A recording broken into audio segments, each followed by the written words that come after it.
ગુજરાતમાં પહેલીવાર સાણંદ તાલુકાના નાનકડા એવા રતનપુર ગામે જગતગુરુ મહેન્દ્રાનંદ ગિરી મહારાજે રત્નેશ્વર મહાદેવના દર્શન કરી આશીર્વાદ લીધા હતા. તેમજ રતનપુરા ગામના પૂર્વ સરપંચ મનુભા વાઘેલા ઘરે પધરામણી કરી સભાનું આયોજન કરવામાં આવ્યું હતું. ગામ લોકોએ જગતગુરુ મહેન્દ્રાનંદ ગિરી મહારાજનું ઢોલ નગારા સાથે પુષ્પ વરસાવી હાર પહેરાવી ભવ્ય સ્વાગત કરી દર્શન કરી આશીર્વાદ લીધા હતા. જેમાં ભાવિ ભક્તોએ શાલ ઓઢાડી હિન્દુ સંસ્કૃતિની શાસ્ત્રોક્ત વિધિ મુજબ ગુરુનું પૂજન કરવામાં આવ્યું હતું. ઉત્તર પ્રદેશમાં આવેલા પ્રયાગરાજમાં સનાતન ધર્મના 13 જેટલા અખાડાના સંતો મહંતોની ઉપસ્થિતિમાં 1008 મહામંડલેશ્વરમાંથી જગતગુરુનું સ્થાન મહેન્દ્રાનંદ ગિરીજીને આપવામાં આવ્યું છે. હું સાણંદ તાલુકાના કોલટ ગામનો પૂર્વ સરપંચ મનુભા વાઘેલા, કોલટ ગામના પેટાપરા એવા રતનપુરા ગામનો રહેવાસી છું. પરમ પૂજ્ય મહેન્દ્રાનંદ ગિરી જૂના અખાડા જૂનાગઢના અને સનાતનના જે આપણા પરંપરાગત જે અખાડાઓના ભારતભરના 13 જેટલા અખાડાના મહંતો ભેગા થઈ અને જેને બિરુદ આપતા હોય આપણા જગતગુરુનું, એવું જગતગુરુનું બિરુદ યુપીમાં પ્રાપ્ત કર્યું છે. અને એના હર્ષ અને આનંદની લાગણીથી ગુજરાતના શ્રી શ્રી 1008 મહામંડલેશ્વરમાંથી જગતગુરુ એટલે કે વિશ્વગુરુ બનતા હોય ત્યારે ગુજરાતના એક નાગરિક તરીકેની અને ફરજ આવે છે. અને હું એમનો સેવક છું કે હર્ષોલ્લાસથી મારા આંગણે મારા ગામમાં એમનું સામયું કરું. અને ગુજરાતમાં પ્રથમવાર જ્યારે એમનું આગમન થયું આજે સવારે વહેલી સવારે, અને પહેલું સામયું મારા નિવાસસ્થાને રાખ્યું છે. મારા મહાદેવ રત્નેશ્વર મહાદેવે પહેલાં બાપુ જશે, ત્યાંથી બાપુ ભગવાન શિવના ચરણોમાં વંદન પ્રાર્થના કરી રથ ઉપર સુશોભન થશે. રથના ઉપર સુશોભન થયા પછી શોભાયાત્રા તરીકે મારા નિવાસસ્થાન પર પહોંચશે.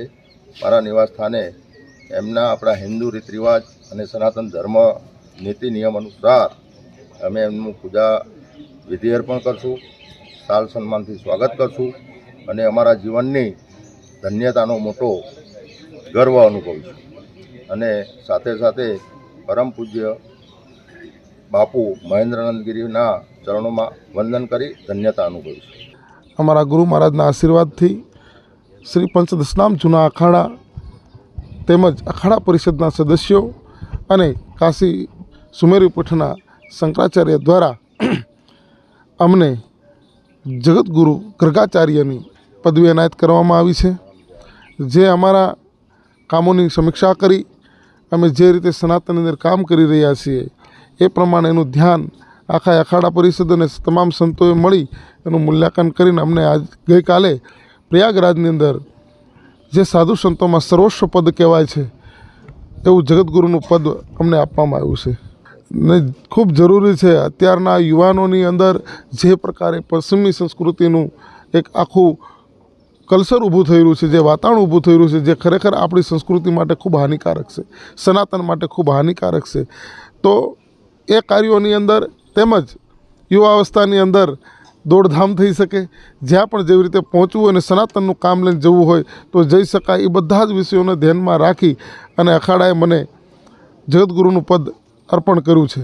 ભાવિ ભક્તોને આપ શું સંદેશ આપવા માંગો છો? ખાસ કરી અને આપણી ગ્રસ્ત પરંપરાઓ જે આપણી વૈદિક સંસ્કૃતિ છે એ ન તૂટે અને આપણા ઘરની અંદર શિક્ષણની સાથે દરેક બાળકોને સંસ્કાર મળી રહે એની ખૂબ કાળજી રાખો. અને ગ્રસ્ત પરંપરાઓ જે રીતે તૂટી રહી છે જે ખરેખર આપણા માટે ખૂબ હાનિકારક છે. જે આપણા ઋષિમુનિઓ દ્વારા જે ગ્રસ્ત પરંપરાનું જે આખું આયોજન થયું, જે પ્રકારે ગ્રસ્ત પરંપરાઓની સ્થાપનાઓ થઈ, જે રીતે બધા એક મતથી એક ઘરની અંદર એક સાથે પરિવારો રહેતા હતા, જે આજે પરિવારો તૂટી રહ્યા છે તે પરિવારો ન તૂટે. અને ખાસ કરીને આપણી જે પરંપરાઓ છે, જે આપણી સનાતન ધર્મની પરંપરાઓ છે એની અંદર 16 સંસ્કારની જે પરંપરા છે એ પરંપરાઓની અંદર જોડાયેલા રહે. અને દરેક બાળકો જે ઘરની અંદર છે એને શિક્ષણ તમે હારામાં હારી ઇંગ્લિશ મીડિયમ હારી સ્કૂલોમાં અપાવો ચોક્કસ, પણ એનું હોમવર્ક, જે ઘરનું કાર્ય છે, જે આપણી સનાતન ધર્મની પરંપરા છે, એ આપણા ભગવાન રામ છે, આપણા ભગવાન કૃષ્ણ છે, આવા તમામ દેવી દેવતાઓ જે છે એ, અને આપણા મહાપુરુષો ઋષિમુનિઓ જે જ્ઞાનમાંથી આ વિજ્ઞાનનો જન્મ થયો છે, એ તમામની વાત અને વિષયો એમની સુધી પહોંચાડો અને એમની અંદર એવા સંસ્કારનું જતન કરો કે એ પણ એક સાસા અને હારા સનાતની બનીને રહે. ખાસ કરીને યુવા પેઢી છે જે અત્યારે પશ્ચિમી સંસ્કૃતિનું જે અનુકરણ કરી રહ્યા છે એમાંથી બહાર આવી, સાહેબ આજે આખું વિશ્વની સંસ્કૃતિઓ છે એમાં ભારત વર્ષની જે આપણી સનાતન સંસ્કૃતિ છે એનાથી બેસ્ટ કોઈ સંસ્કૃતિ છે જ નહીં સાહેબ. કોઈએ આખા વિશ્વ આજે યોગ, ધ્યાન, તમે જુઓ આયુર્વેદ, આ બધું આખા ભારતની આપણી સનાતન સંસ્કૃતિને ફોલો કરી રહ્યા છે અને આપણે એવા ન્યુસન્સને ફોલો કરવું એ આપણા માટે ખરેખર ખૂબ નુકસાનકારક છે, આવનારી પેઢી માટે નુકસાનકારક છે. એટલે જ્યારે આખું જગત આપણી સંસ્કૃતિને ફોલો કરતું હોય તો આપણે તો ગૌરવ મેળવવું જોઈએ, આપણે તો ગૌરવ હોવું જોઈએ કે શા માટે આપણે પણ આપણી સંસ્કૃતિના વાહક ન બનીએ.